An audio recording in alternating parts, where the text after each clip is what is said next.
Commanders fans, let me start by saying this. Our team is pushing harder every single week, looking for ways to get sharper, more disciplined, and more dangerous. The journey's just beginning, but every challenge we face is shaping this roster into something stronger. Before we dive into today's news, and believe me, it's a big one, make sure to hit that like button so we can keep bringing you the very best Commanders coverage right here on the channel. Now, let's get into it. Thursday night football against the Green Bay Packers wasn't the performance anyone in burgundy and gold wanted to see. The offense struggled, the rhythm wasn't there, and by the final whistle, Washington had not only taken a loss on the scoreboard, but also suffered a devastating blow to the backfield. It was officially revealed that veteran running back Austin Ekeler tore his Achilles tendon late in the game, and with that diagnosis, his 2025 season is officially over. This isn't just a setback for Ekeler personally, it's a major ripple effect across the entire Commanders' offense. Ekeler was expected to be the steady, experienced presence in a running back room that already came into the season with question marks. Losing him means Washington now has to look elsewhere for production and reliability. So, who steps in? According to reports from Ian Rappaport and others close to the team, it's going to be rookie Ja'Cory Bill Krosky Merritt. Yes, the same 7th-round pick that was one of the biggest training camp risers in the entire NFL, the same player that lit up fantasy football message boards all summer, and the same running back who made NFL history in his debut, rushing for 82 yards and a touchdown on just 10 carries, becoming the first player drafted 200th or later to put up those numbers in his first game. Commanders fans, this is it. The opportunity Krosky Merritt has been waiting for. He's no longer the depth piece, no longer the what-if prospect. He is the starting running back for your Washington Commanders. And let me tell you, the story of Krosky Merritt isn't just about a guy getting lucky because of someone else's injury. His journey to this point has been nothing but grit and perseverance.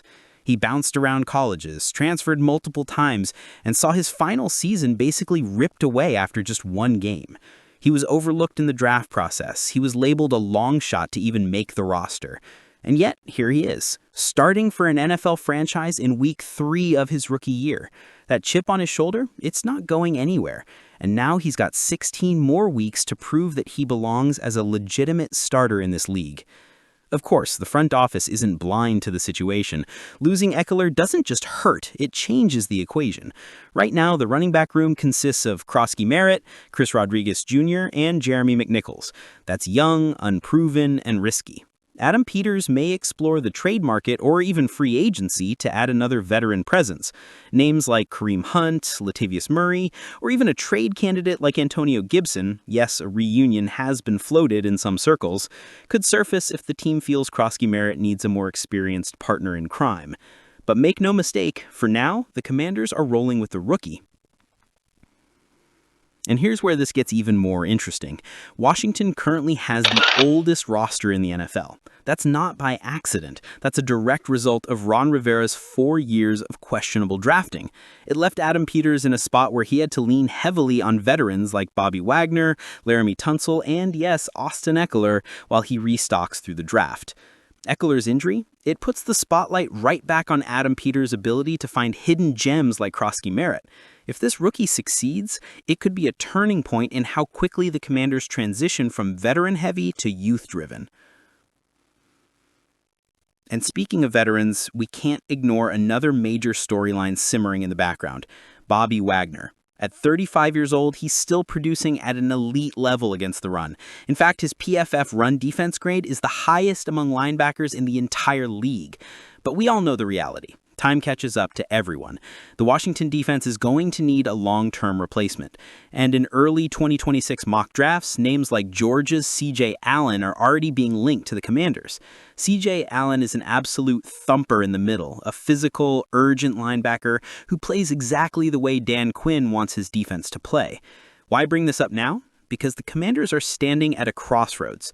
Ekeler's injury shows how fragile it can be when you lean too much on older veterans.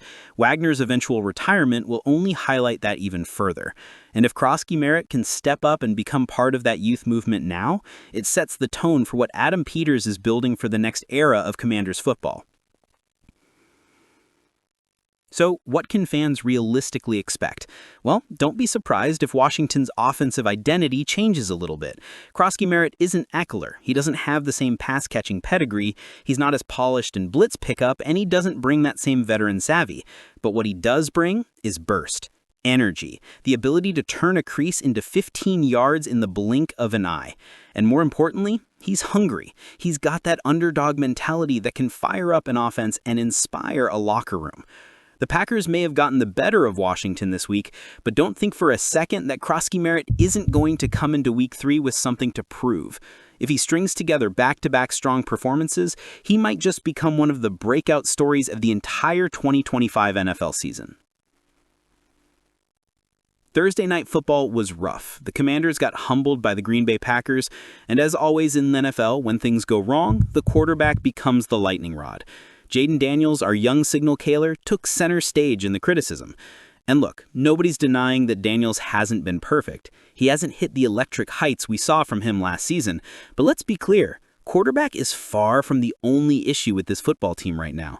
Still, the narrative out there in the national media is trying to pin this early season stumble squarely on his shoulders. Among the voices already stirring the pot is Bill Simmons from The Ringer. He flat out said Daniels doesn't look like the kind of player who can lift a team. According to Simmons, if you want to be in the same conversation as guys like Josh Allen, Lamar Jackson, or Patrick Mahomes, you need to win games almost because you're under center, no matter what's going on around you.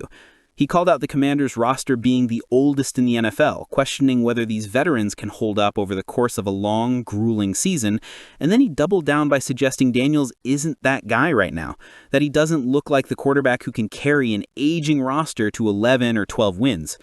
Harsh? Absolutely. But fair? That's where Commanders fans need to step in and separate hype from reality. Yes, Jayden Daniels hasn't looked sharp. Yes, he's been under pressure, he's missed tosses, and he's taken a few too many hits. But let's also remember who he's faced in the first 2 weeks of this season. Two of the toughest defensive fronts in the entire NFL. This isn't about some sophomore slump, it's about context. He's still learning to adjust to defenses that now have a full year on him.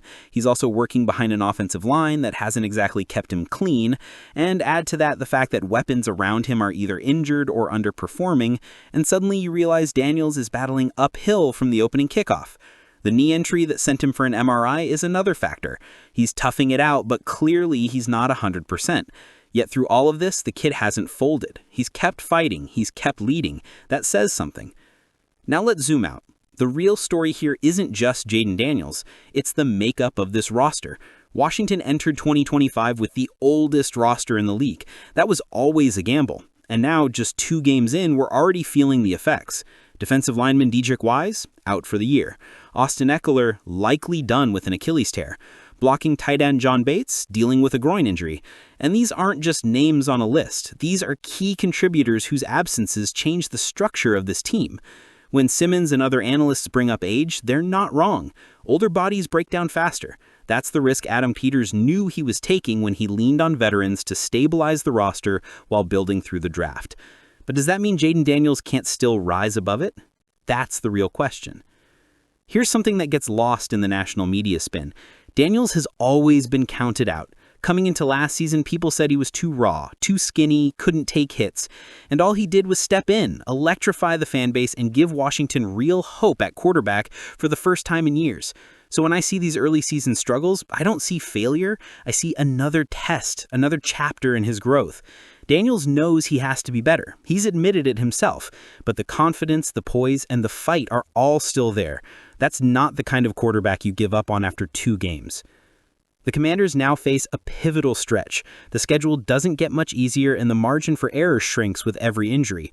The coaching staff needs to protect Daniels better. The run game has to support him, and the veterans still standing have to play like it's 2015, not 2025. If they do, Daniels will have the chance to settle in, find his rhythm, and prove the critics wrong. If they don't, the narrative from guys like Simmons will only get louder. But let's not lose sight of the bigger picture. This is still his team. The Commanders drafted him to be the face of the franchise, and nothing about 2 rough games changes that trajectory. So, Commanders fans, here's the question. Is this Merritt's moment to take the reins and never look back? Or do you think Adam Peters needs to go out and make a move for another veteran back to stabilize this room? Losing Austin Ekeler is no doubt a gut punch, but sometimes in football, opportunity rises from adversity. And right now, the opportunity is in the hands of a 7th-round rookie who refuses to quit. Let me know your thoughts in the comments below. I want to hear from you. Should the Commanders trust Merritt, or should they explore a trade? And don't forget, hit that like button if you enjoyed today's breakdown, and make sure you're subscribed so you never miss a single update from us here at Commanders HQ. This season is going to be a roller coaster, and we're riding it together every step of the way.